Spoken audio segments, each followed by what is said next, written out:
My mom used to yell at me whenever I pointed my finger, not because it was rude, but because something notices you. I was 7 years and 4 months old, and I was the oldest in my group of friends, which meant they usually listened to me. That day at school, my best friend Mika suddenly shouted, "Dahlia, look!" I turned, just in time to see a kid running straight into a bench.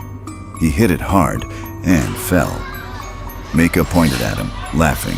And yeah, I laughed too. But inside, I felt uneasy, because my mom hated that gesture. Every time I raised my hand to point, she would grab my wrist and say, "We don't do that." Each word felt sharp, but what scared me more was what she always added. "Don't ever let your grandfather see you do that. Do you understand?" It never felt like a normal rule. It felt like something was wrong, but I never knew what.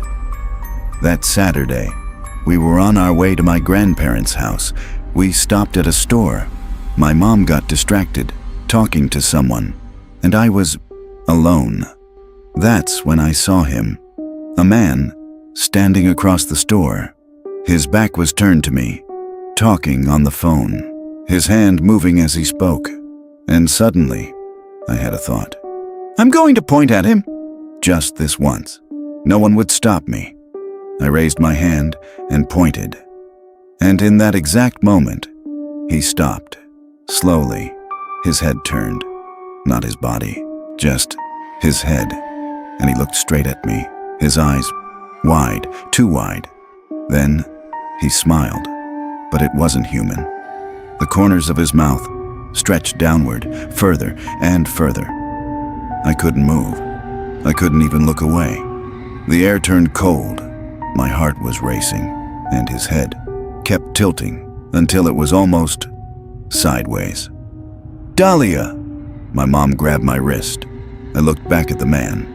He was normal again, back turned, talking on the phone, like nothing happened. My mom dropped everything and dragged me outside. As she opened the car door, she looked at me and said, "You pointed at him, didn't you?" I didn't answer. She paused, then whispered, "He saw you. And we're too late."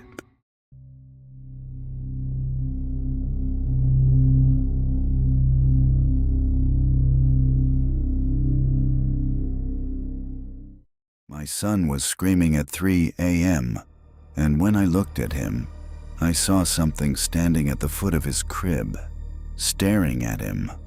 That thing wasn't human. I was never afraid of the dark. Not the noises, not any of that. Until I moved into this apartment and discovered a sight that changed everything. At first, they were just horror stories. I used to read them before going to sleep, but after a while, I started hearing things. Bangs, footsteps, small noises. I told myself it was just the neighbors, but the strange part was, I started hearing them when I was completely alone. Then I started seeing things. Not clearly, just out of the corner of my eye. A shadow passing by. Something moving. But every time I turned to look, nothing was there. My dog was the first to notice. He would sit at the edge of the bed, staring at the closet for hours.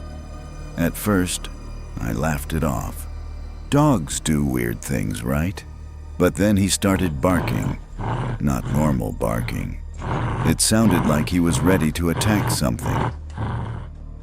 One day, I heard a loud bang coming from the bathroom, like someone slammed the washing machine shut. And at the same moment, I heard a sound. Something that didn't sound like my dog. I rushed in, convinced someone was inside, but the room was completely empty. The next day, my dog was staring at the closet again. He barked once, and then suddenly went silent. When I ran into the room, I found him thrown against the wall, shaking in fear. That's when I lost it. I started screaming, If something is in here, stay away from me and my son. That night, around 3 a.m., my son started screaming. Not the usual cry, a scream like something was hurting him. I looked at his crib, and I saw it. A shadow, standing at the foot of the crib, darker than the darkness itself, leaning toward him. And my son could see it. I'm not crazy. I wasn't the only one who saw it. The moment I turned on the light, it was gone. After that night, I stopped reading those stories completely. And you know what happened? No more noises, no more shadows. My son never screamed like that again. Everything disappeared. Except for one thing. My dog still sits at the edge of the bed and stares at the closet. Not every story ends. Some of them are still waiting for you.